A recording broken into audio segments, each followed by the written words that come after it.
It was evening at the Artisan Café, a posh establishment in London. The lighting was dim and ambient. William Sterling, aged 38, sat at a table near the window. He pulled the zip of his jacket down slightly. 3 empty coffee cups sat on the table, one after another.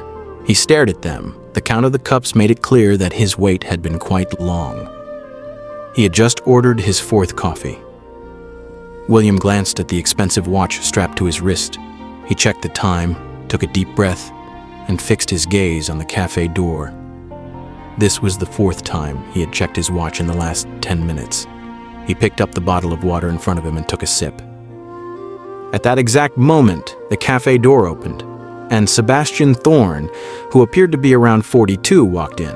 Sebastian scanned the entire cafe with his eyes. He walked straight towards the table. Sebastian's physique was excellent. The results of the gym were clearly visible. His clothes were bespoke and expensive, broadcasting his professional success. Looking at him, it seemed Sebastian had curated his external life perfectly. Sebastian came straight to the table where William was sitting. He reached the table and pulled the chair back slightly before sitting down. Sebastian placed his hands on the table. There was a strange expression in his eyes. It wasn't shame, but rather a look of weary recognition, as if he was exhausted before the meeting had even begun. William, filling his voice with hardness and bitterness, said, "I've checked my watch for the 4th time, Sebastian. It has been 20 years, but your old habit of being late hasn't improved even today. You are late, as always." William said this in a very sharp tone. Trying to remain calm, Sebastian replied, "I apologize, William. I know I'm late, but my wife's car broke down on the way. I had to drop her at the office first, then I had to hail another cab to get to the cafe. That's why it took a bit of time." Sebastian adjusted his shoelaces while looking down. Wife. It was just one word. But for William, this word was like a bomb detonating. It dragged all of William's suppressed pain to the surface in a single jolt. William clenched his right fist tightly.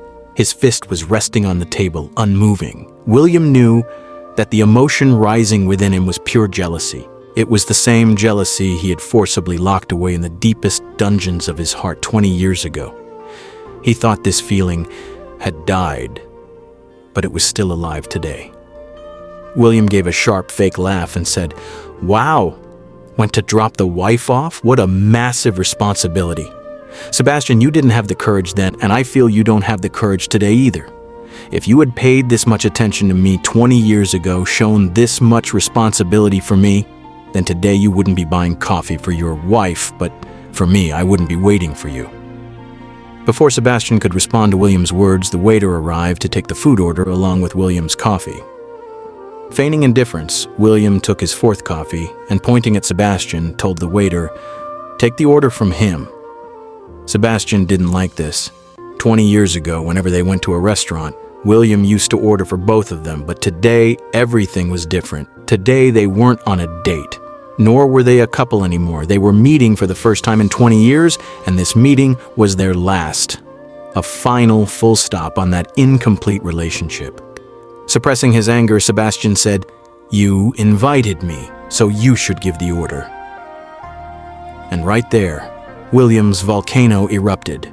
Looking at Sebastian with anger, he said to the waiter, "I've drunk so much coffee waiting for him that I don't feel like eating anything now. Don't bring anything for me, but for him, bring a pad thai, the one with tofu. And listen, do not put crushed peanuts in it at all." The waiter hesitated slightly. "Sir, we use that for garnish." William cut the waiter off, looking at Sebastian with that same angry gaze, and said, "Don't put them in," I said. "He has anaphylaxis. He has a severe allergy to peanuts. If even a single piece goes inside by mistake, it will be a hospital matter, and not reaching on time is an old habit of his." When Sebastian heard that William still remembered he had anaphylaxis and a peanut allergy, he was stunned. Granted, being late was Sebastian's habit from years ago, but William hadn't forgotten in these 20 years that Sebastian couldn't eat peanuts. The unspoken complaints and pain accumulated inside both of them over these 20 years began to pour out in the form of words, one by one. Bringing anger into his eyes, Sebastian looked at William and said, "You've always blamed me, haven't you? It's always my fault. I don't delay on purpose. Delays just happen. You never truly loved me, William, or you would have understood. Your love was a very fancy concept. It was a fantasy you only thought about and didn't want to live. You always wanted to remain the ideal son to your parents in front of society. You were always worried about your reputation. Sebastian spread both hands on the table. Sebastian continued, "Do you remember when I told you, I said, let's run away. We'll go somewhere far from this city and start a new life. I proposed that. But who refused? You stopped me. You said it wasn't right." Sebastian's voice was beginning to rise. William slammed his hand on the table and retorted, "I refused because I knew you were a weak man. You are still that same weak man today. You still panic when your car breaks down. You get scared of trivial things. You were so weak. How would you fight for a relationship that society spits on every day? That society calls wrong?" William's breathing had become rapid. William continued, "You let me go. You made no effort. You just accepted that we couldn't fight. You could have fought. You could have been stubborn. You could have convinced me to stay with you, but you didn't. You simply surrendered. At that time, you gave up easily." William leaned back in his chair and made a cutting remark. Sebastian glared in anger. "Fought? Do you know you burnt our photograph in front of your mother? I saw that burnt photograph of ours. Yes, I burnt that photo so I could make them believe I was cured, that I had become normal. That was my battle, William. That was my biggest sacrifice. And you, what were you doing at that time? You had moved on in your life. You were looking for another weekend girlfriend so you could show everyone you were normal. You broke faster than I did under society's pressure." Sebastian leveled this accusation with full force. William gripped the table with both hands and leaned toward Sebastian. "Proof? You want proof of my sacrifice? I have the pain that I am living with to this day. Is that less? I married to show society. I created a whole family, but every night before I sleep, I search for the scent of your hands. I try to bring those memories back. Is that not proof enough?" William's voice was trembling slightly, but he forcibly kept it steady. Escalating his grief, William said, "I left you only because I didn't want to see you ruined. I didn't want to put you through the pain I lived every moment. I thought you would move on in your life. I thought if I left you, perhaps you would be saved. But that was my pain, my stupidity." He finished his sentence. Sebastian leaned forward on the table. "And I loved you more, William. I thought you were strong. You keep a tally of everything. I didn't burn your letters. I have proof that I loved you more," Sebastian challenged. William asked immediately, "What proof? Tell me." He literally wanted to hear it. Sebastian said, "The first proof is that I came to meet you. I came here to listen to you, even though I knew this would happen after coming here. I still came. The second proof is," Sebastian paused for a moment. He tried to bring a look of hatred into his eyes. "The second proof is the hatred I have in my eyes for you. The anger, that is my proof of how much I loved you. Hatred is always born from love. If I didn't care, I wouldn't hate you." Sebastian emphasized his point. Both their faces were now red with anger and pain. Their breathing was very fast. They were staring at each other. It was such a terrible mixture of love, pain, and jealousy that no end was in sight. It was a war where there was no way to prove who loved less or who sacrificed more. At that exact tense moment, the waiter arrived with the bill. The waiter placed the bill in the middle of the table, said "thank you," and walked away. As if it were an automatic reaction, a movement programmed 20 years ago, both reached for the bill at the same time. William extended his right hand towards the bill. Sebastian also extended his right hand towards the bill. Their hands stopped in midair just before touching it. Then, leaving the bill, both reached into their pockets to pull out their wallets at the same time. William reached into the inner pocket of his jacket. Sebastian reached into the back pocket of his trousers. William pulled out his wallet. It was a deep blue leather wallet. Sebastian pulled out his wallet. It was a light brown leather wallet. As soon as they placed the wallets on the table, both their eyes suddenly fixed on each other's wallet. Their eyes froze there. Time seemed to stop at that very moment. The argument hanging in the air, the anger, the jealousy, everything stopped. William's blue wallet was the same one Sebastian had given him as a gift on his 20th birthday. William was still using that wallet today. William looked a little closer. In the inner corner of that wallet, a small golden letter S for Sebastian was engraved. Sebastian had got it engraved himself. And Sebastian's brown wallet was the one William had given him on their first anniversary when they used to meet in secret. A small moon locket hung from that wallet.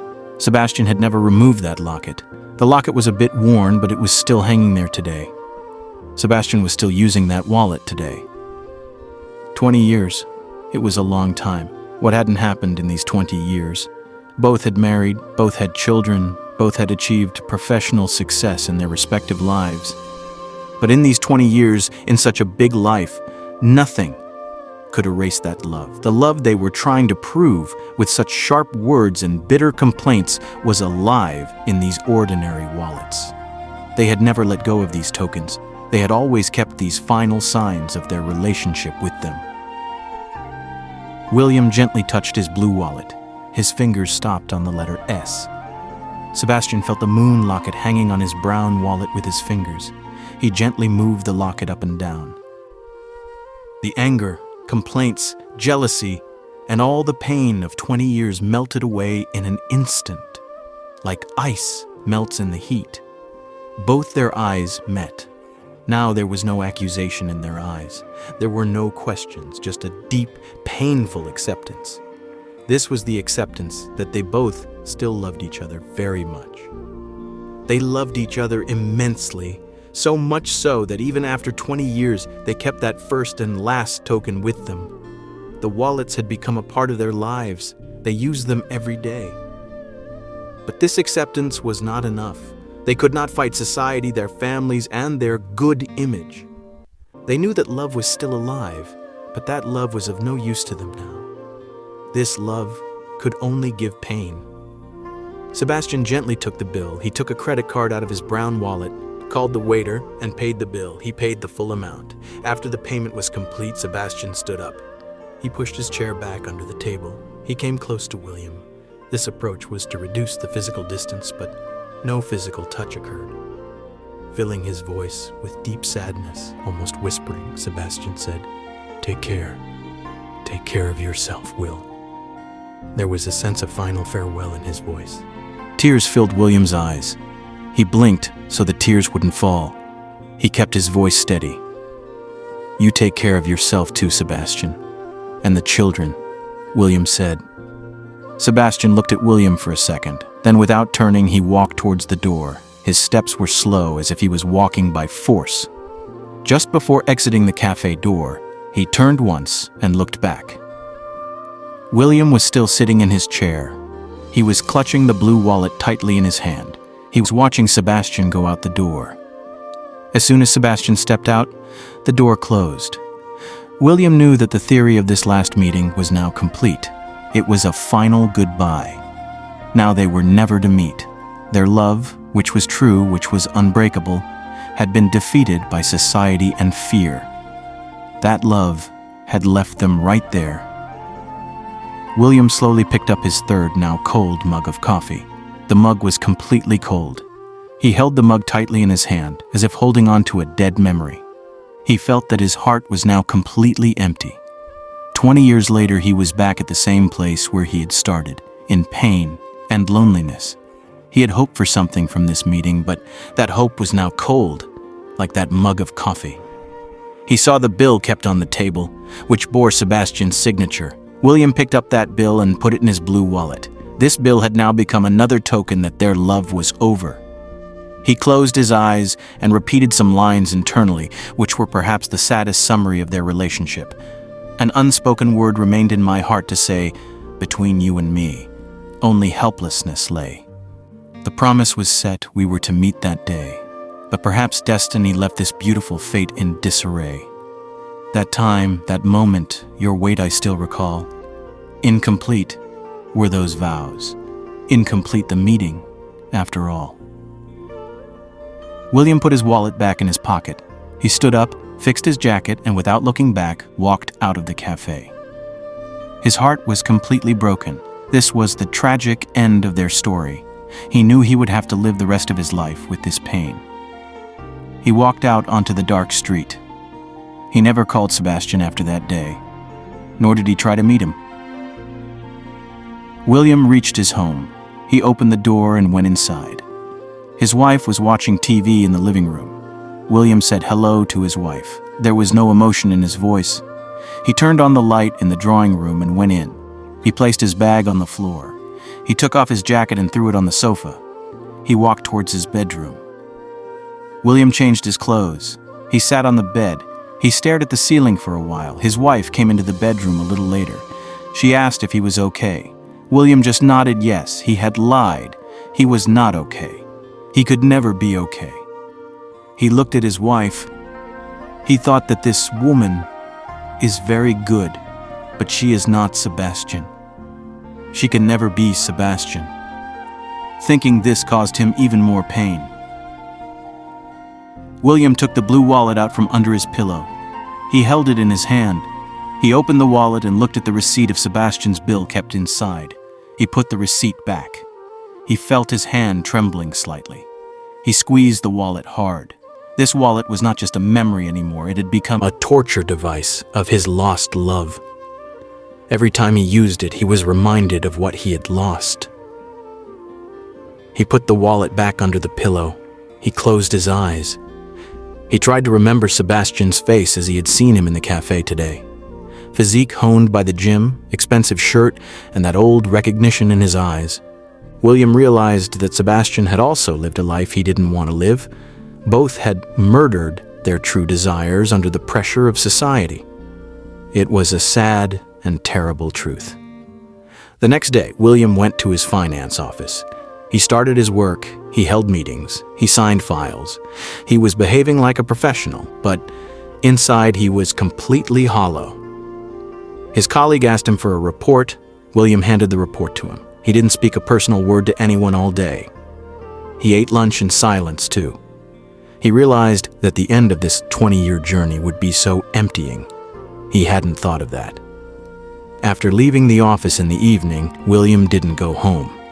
He went to the other end of the city. He stopped near an old architecture site. This was the same place where they had met for the first time 20 years ago. This place had now become a large construction site. There was dust and noise everywhere. William got out of the car. He breathed in the dusty air. He saw that no trace of the old building remained. Everything had changed. He thought that just as this place had been completely erased, society and time had completely erased their love too. Only a few old things, like the wallet, remained to remind him that something was once here. William stood there for a while. He looked at Sebastian's old number in his phone. He hadn't deleted that number to this day. He thought about calling the number, but immediately stopped his hand. William thought there was no point now. He didn't want to fall into the trap anymore. Their love was true, but they had to live their lives now just as society wanted. The sacrifice was now complete. William sat back in his car. He started the car. He left that construction site behind. William remained broken inside like this for the next few weeks. He tried to focus on his work. He tried to spend more time with his children. But every night, when he went to sleep, he felt that emptiness. That emptiness had now become permanent. He knew his life would always be incomplete without Sebastian. His love could not be his, and that was his greatest tragedy. He accepted that some stories only end with pain. This was the final and sad truth of their story. He woke up in the night. He went to the kitchen. He drank water. Turning off the kitchen light, he came back. He saw that his wife was still sleeping. He lay on the bed. He took another deep breath. He felt that no suspense was left in his life now. Everything was over. His emotional journey was complete, but its end was tragic. He closed his eyes and began waiting for sleep to come, so that he could meet Sebastian again in a dream world, a world where no one would judge them.